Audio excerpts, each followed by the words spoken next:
Today I'm going to talk about creating a new ferrule bolt.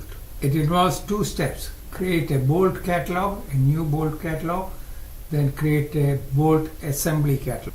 To create a new bolt catalog, so I start from here, the ferrule bolt, ferrule bolt 1640. So I'm going to change it to 1655 and add. So we got that one. Okay. Next I go to bolt assembly catalog.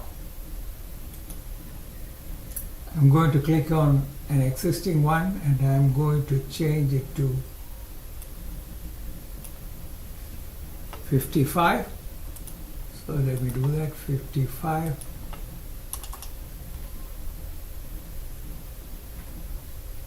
Add, and then I'm going to change the short name to 55, the standard to 55, the material 55, and finish I'll say zinc plated.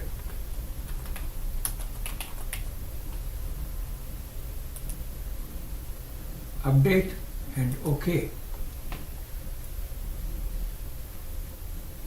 Now I am going to use that standard here, so I go here, so pick up that one, so that's already picked up, and then I put a cut length. What is the length you want? 55 millimeters.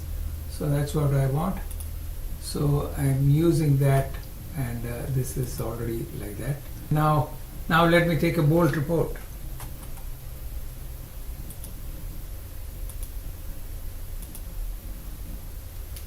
So we have a bolt, that's a standard, that's the length. Finish did not come up here, I don't know why. Make sure you tick the correct side for the washer. There is no nut required, and you don't need any washer this side.